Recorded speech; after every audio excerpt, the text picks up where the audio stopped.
cantan al compás del himno de la fe. Triunfa España. Welcome to the Bolt News program, where today we face the effects of the Habsburg Empire decline. Here we have Charles V giving us detailed information on the occurrences of what had happened during the Roman Empire. Hola, hello, ciao, everybody. I am the ruler Charles V of the Holy Roman Empire and the Netherlands. During my place as ruler, I fought to suppress Protestantism in German states. After several years, I ended up failing and was forced to allow the German princes to choose their own religion. During another fight, I also faced the Muslim Ottoman Empire. I lost Hungary and the Ottomans ended up taking over. In 1556, I stepped down from my position and joined a monastery.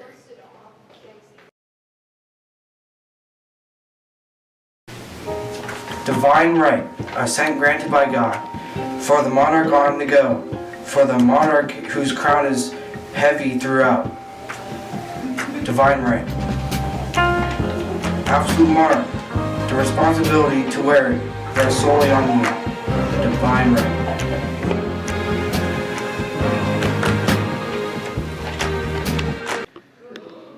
That was it for Charles V. Here we go over to introduce the actions of Philip II, child of Charles V and ruler of one of Spain's largest empire. He's a wise man and would love to share his accomplishments, yet failures, with us today. Spain's Golden Age. The Spanish Golden Age has lasted from 1492 to the present day in the mid-1600s. It began with Christopher Columbus's first voyage to the Americas. Recently, Spain has taken the world by storm. The peak of our Golden Age was in the early 1600s under the ruling of our King Charles V. Household names like Cervantes are just two of the many cultural giants who raised Spain's international status. The discovery of the New World and the colonization of huge parts of Latin America, along with masterful works of Spanish art, music, and literature, left long-lasting marks on our history that continue to influence the world today.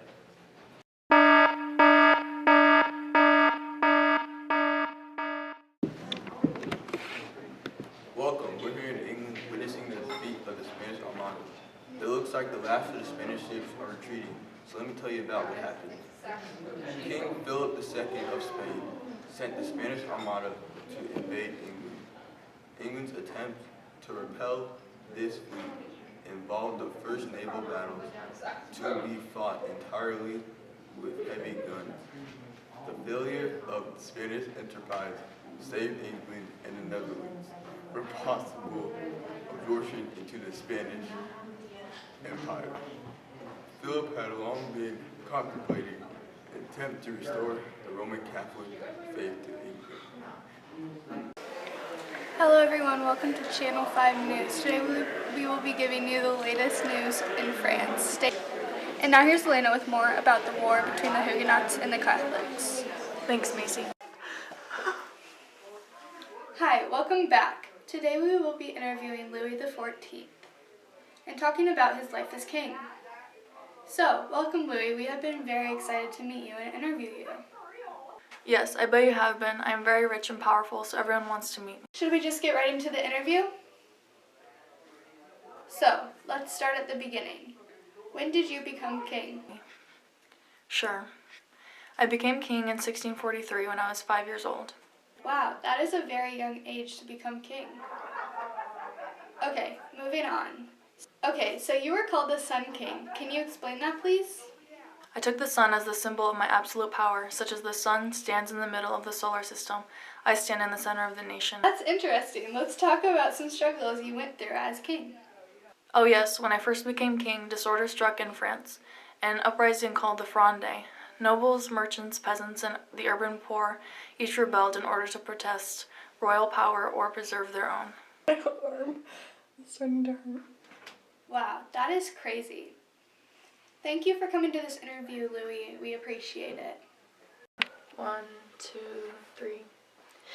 Today's guest star is Mr. Cardinal Richelieu. Thank you so much for joining us, Cardinal. It's my pleasure. So polite. So, Mr. Richelieu, in your honest opinion, what was your greatest contribution to France? Well, if I were being truthful with myself, I'd say beginning the official construction of an absolute monarchy. How does someone do that exactly?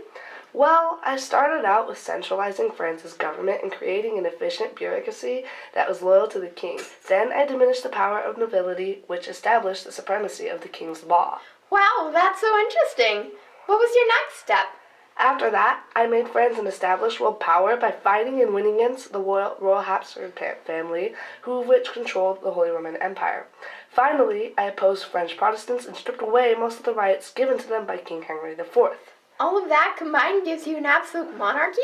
Indeed, by the time I was finished, France had nearly become an absolute monarchy. You heard it here, folks. That's all we have time for right now. Be sure to join us again for more after our break. We've all heard the classic ghost stories, right? Somebody died a horrible death and now haunts or kills anyone who enters their domain. If you're lucky, there was more than one. However, what's really interesting is when they didn't die a horrible death, when they don't have a reason to be there. What's even better is when they're French. After all, they lay claim to the language of love. You see, there is this thing in France called the Palace of Versailles. The Palace of Versailles was built during Louis XIV's reign over France. It was originally a hunting lodge, but then became a palace getaway. Essentially what he did is remodeled it because it was built beforehand. He died of gangrene. They do say that he still haunts the palace, but he doesn't have a reason to be there. Come, buy tickets to come to Versailles. Maybe you'll be able to see or catch a glimpse of King Louis XIV, the Sun King.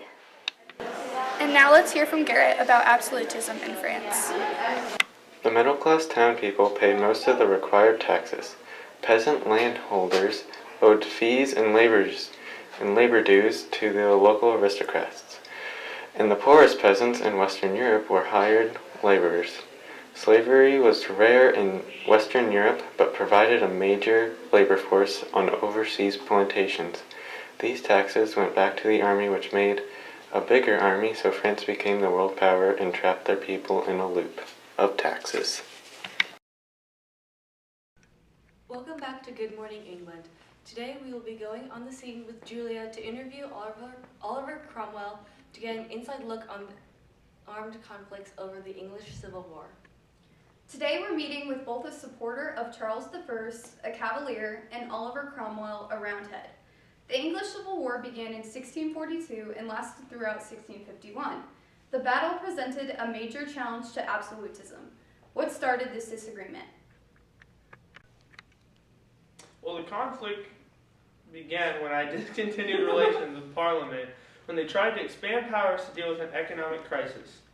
War broke out between my men and Parliament's Roundheads, led by Oliver Cromwell. How did you combat that, Oliver? A new model army for Parliament made up of officers selected for skill. Our army defeated the Cavaliers in a series of defensive battles. By 1647, Charles was in the hands of parliamentary forces. What was the outcome for you, Charles? Eventually, Parliament put me on trial, and I was convicted for being a tyrant, traitor, murderer, and public enemy. I was executed in 1649. For the first time, a ruling monarch had been tried and executed by his own people.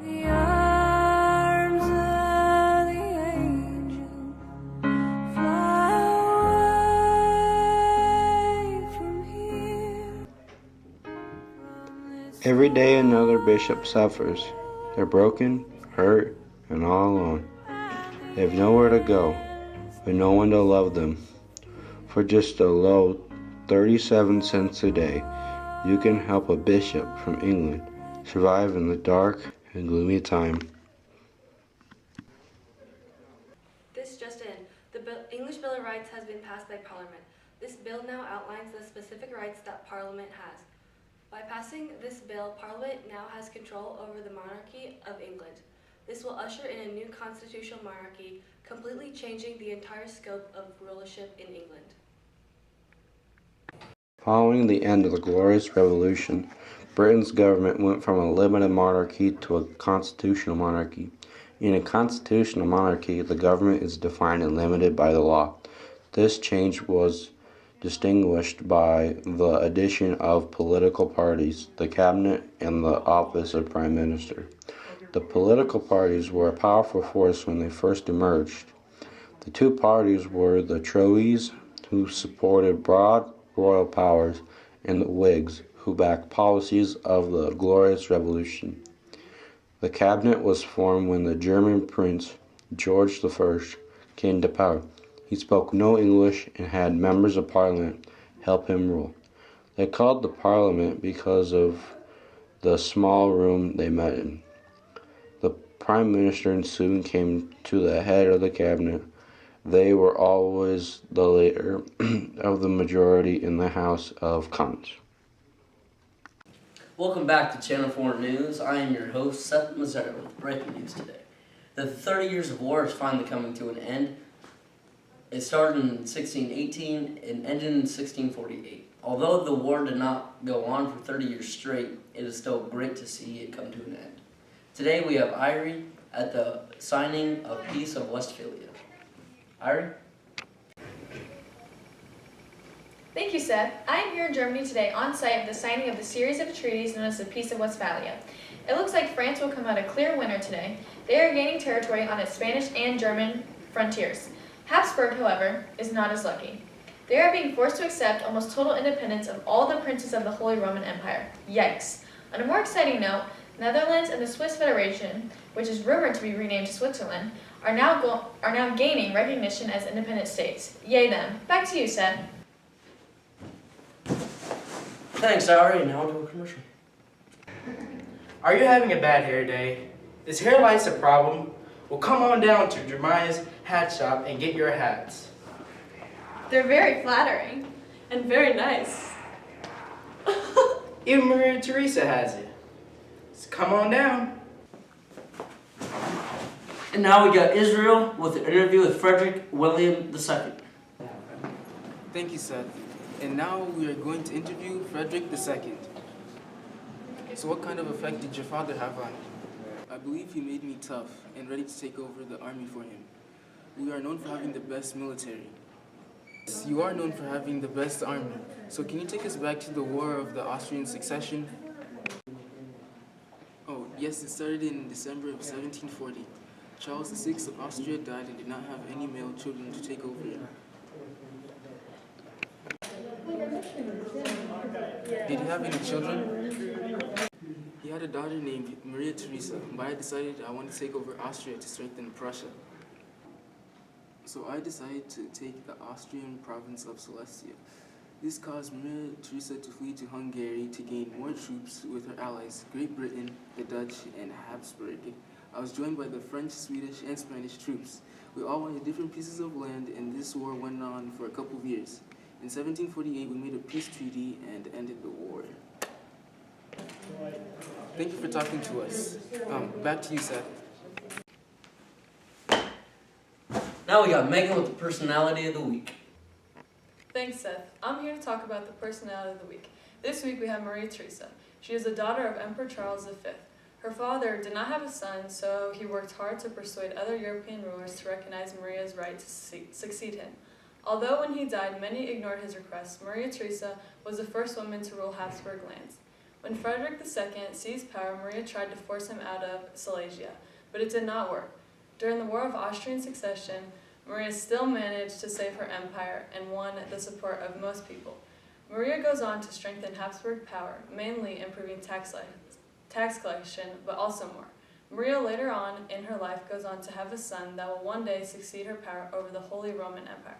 And lastly, the interesting fact of today is Maria enjoyed drawing, painting, music, dancing, and also archery. Back to you, Seth.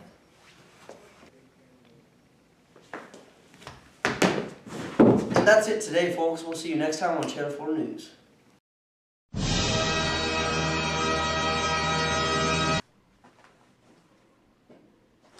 Hey, what's going on today, people? Big 1400 Gang channel, as you can see.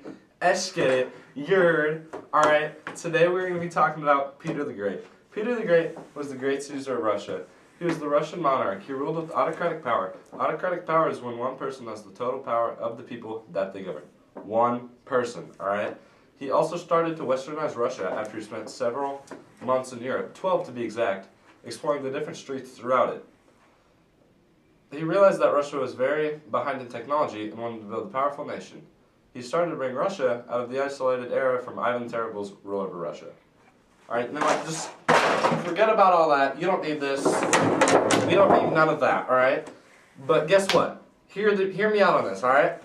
Peter the Great also wanted to expand Russia's borders. He did achieve this goal by expanding the borders, but he didn't gain access to a warm water port for Russia's navy. This was something that Peter wanted to accomplish, but lost the Great Northern War to Sweden, in the end, not getting access to the Baltic Sea. Now for a short commercial break. Has this ever happened to you before? Yes? You told the police? Loser. Call the RMPS, Russian Mob Prevention Service.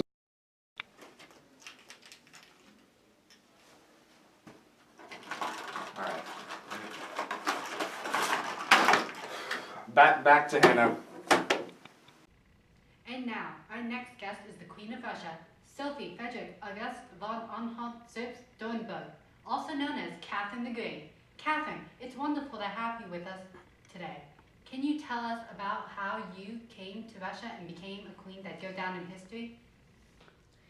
When Peter the Great died without an heir, a struggle broke out among the Romanov family. I rose to the top and took control of the throne. During my reign, I accomplished many things. I reorganized the provincial government, confided laws, and began a state-sponsored education for both boys and girls. Peter the Great supported Westernization. What about you? Yes, I believe that Russia should embrace Western ideas and work to bring Russia fully into European culture and the political life. I encouraged the French language, customs, wrote histories and plays, and organized the performance. That's extraordinary. Did you know that rumor has it that you're a pretty strict ruler? Well, Hannah, that is an accurate description. A ruler must have absolute authority to stand unyielding to ensure the well-being of their country. For example, when the peasants rebelled against the Sephards, I took firm action to repress them. This did not mean that I am a ruthless ruler like Ivan the Terrible. During the partitions of Poland, I agreed to divide Poland with Austria and Prussia to avoid conflict and over that territory, which is known to be Poland.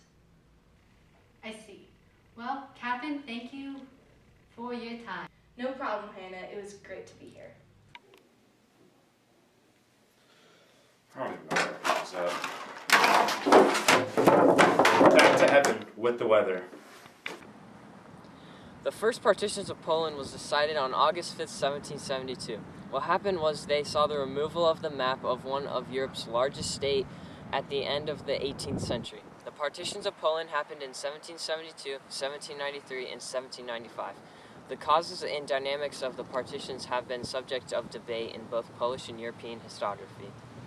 The three territorial divisions of Poland were perpetrated by Russia, Prussia, and Austria, by which Poland's size was progressively reduced until after the final partition.